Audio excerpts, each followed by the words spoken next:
আসসালামু আলাইকুম। ঘরে থাকা কিছু সাধারণ মশলা দিয়ে খুবই ক্রিস্পি চিকেন ফ্রাইয়ের একটি সহজ রেসিপি শেয়ার করছি। বাচ্চাদের টিফিনও খুবই ঝটপটভাবে অল্প সময়ে এই রেসিপিটি আপনারা তৈরি করে তাদেরকে দিয়ে দিতে পারবেন। বাইরের দিকটা অনেক বেশি ক্রিস্পি এবং ভেতরটা জুসি হওয়ার কারণে এই চিকেন ফ্রাইটা খেতে খুবই মজা লাগে। তাহলে ক্রিস্পি চিকেন ফ্রাইটা বানানোর জন্য আমি এখানে কি ব্যবহার করেছি এবং কতটুকু সময় লেগেছে সেটা আপনারা নিজেরাই দেখে নিন। আমি এখানে হাড্ডি ছাড়া মুরগির মাংস নিয়ে নিয়েছি এবং সেগুলোকে একটু ছোট ছোট টুকরো করেই লম্বা লম্বা করে কেটে নিয়েছি। আপনারা চাইলে এগুলো আরেকটু বড় সাইজ করেও কেটে নিতে পারবেন। তারপর মাংসগুলোকে আমি ভালো করে ধুয়ে নিয়েছি এবং ধোয়ার পর এক্সট্রা পানিটুকু ঝরিয়ে নিয়েছি। তারপর এখানে আমি দিয়ে দিচ্ছি একটা ডিম। তো এখানে ডিমটা আমি সম্পূর্ণ ডিমটাই ভেঙে দিয়ে দিয়েছি। এখন এ পর্যায়ে এখানে এক এক করে বাকি সব মশলাগুলো আমি মিশিয়ে নিচ্ছি। তো শুরুতে এখানে দিয়ে দিচ্ছি পরিমাণ মতো লবণ। এখন এখানে আমি দিয়ে দিয়েছি আদা বাটা এবং রসুন বাটা। তো আমি এখানে হাফ চা চামচ করে 1 চামচ আদা বাটা এবং রসুন বাটা দিয়ে দিয়েছি। তারপর এখানে আমি দিয়ে দিচ্ছি হাফ চা চামচ জিরার গুঁড়া, দিয়ে দিচ্ছি এখানে মরিচ গুঁড়ো। মরিচ গুঁড়োটা আপনারা আপনাদের স্বাদ অনুযায়ী দিবেন, যে যতটুকু ঝাল খেতে পছন্দ করেন। তারপর এখানে দিয়ে দিচ্ছি হলুদ গুঁড়ো। এখন এখানে দিয়ে দিচ্ছি গোলমরিচের গুঁড়া। আমি এখানে কালো গোলমরিচের গুঁড়াটা ব্যবহার করেছি, সাদাটাও ব্যবহার করা যাবে। তারপর এখানে দিয়ে দিয়েছি লেবুর রস। এই পর্যায়ে আমি এখানে ব্যবহার করব টমেটো সস। তো টমেটো সসটা দেওয়ার ফলে এই চিকেন ফ্রাইটার টেস্টটা খুবই মজার হয় এবং খেতে খুবই ভালো লাগে। যাই হোক, তো আমি এখানে দিয়ে দিচ্ছি টমেটো সস এবং সেই সাথে দিয়ে দিয়েছি সয়া সস। সব কিছু যখন আমার দেওয়া হয়ে গেছে, এ পর্যায়ে আমি এগুলো সব কিছু ভালোভাবে হাতের সাহায্যে মিশিয়ে নিচ্ছি, অর্থাৎ মেখে নিচ্ছি। এগুলোকে ভালো করে মেখে নিতে হবে যাতে করে সব মশলা ভালোভাবে মাংসের মধ্যে মিশে যায়। এই ক্রিস্পি চিকেন ফ্রাই রেসিপিটা বানাতে কিন্তু খুব বেশি সময়ের প্রয়োজন পড়ে না। আমার সর্বোচ্চ 20 থেকে 25 মিনিট সময় লেগেছিল। যাই হোক, ওদিকে আমার মাংসটা মাখানো হয়ে গেছে, ওটা আমি কিছুক্ষণের জন্য রেস্টে রেখে দিচ্ছি। এদিকে আমি এর উপরে খামিরটা তৈরি করে নিচ্ছি। তো দেখুন, প্রথমে আমি এখানে একটা বাটি নিয়ে নিয়েছি এবং এর মধ্যে দিয়ে দিচ্ছি ময়দা। ময়দার মধ্যে দিয়ে দিচ্ছি স্বাদ মতো লবণ, সেই সাথে দিয়ে দিচ্ছি কিছুটা গোলমরিচ। তো গোলমরিচের গুঁড়োটা আমি এখানে অল্পই ব্যবহার করেছি, কারণ যেহেতু আগে আমি মাংসের মধ্যে ওটা ব্যবহার করেছিলাম। সেই সাথে এখানে মরিচের ফাঁকি দিয়ে দিয়েছি। তো মরিচের ফাঁকিটা আমি আমার টেস্ট অনুযায়ী দিয়েছি, আপনারা চাইলে বাড়িয়ে বা কমিয়েও দিতে পারবেন। এখানে আমি সব কিছু এখন ভালোভাবে মিশিয়ে নিচ্ছি। তো এটা যখন আমার ভালোভাবে মেশানো হয়ে গেছে, এখন আমি চলে যাচ্ছি পরের স্টেপে।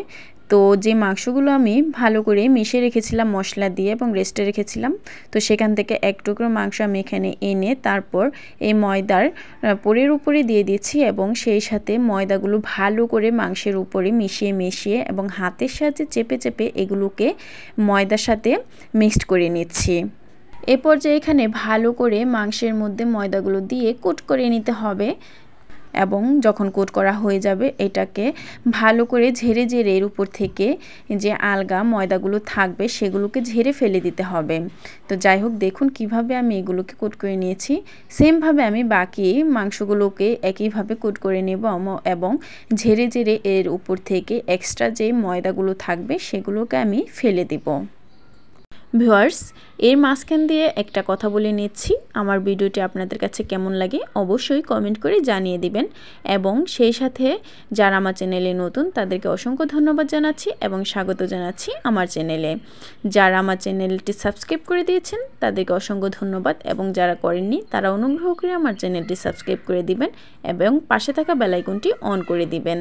এতে করে যখনই আমি কোনো ভিডিও শেয়ার করব সাথে সাথে আপনার নোটিফিকেশনে চলে যাবে।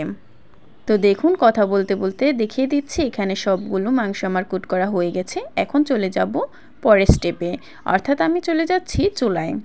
তো চুলায় আমি একটা প্যান বসিয়ে দিয়েছি এবং সেখানে দিয়ে দিচ্ছি পরিমাণ মতো তেল। তো তেলটা যখন গরম হয়ে আসবে এর মধ্যে এক এক করে আমি মাংসের টুকরোগুলো দিয়ে দিব।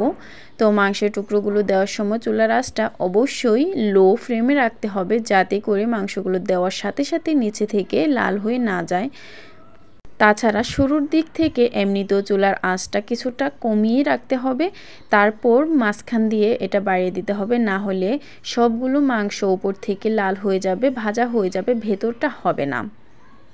তো দেখুন এক এক করে সবগুলো মাংস আমি এখানে দিয়ে দিচ্ছি এবং দেওয়ার কিছুক্ষণ পরপরই দেখা গেল যে এগুলো কালারটা চেঞ্জ হয়ে এসেছে। তারপর এগুলোকে আমি উল্টে পাল্টে নেড়ে চেড়ে দিচ্ছি এবং এপিট ওপিট করে ভালো করে ভেজে নিচ্ছি।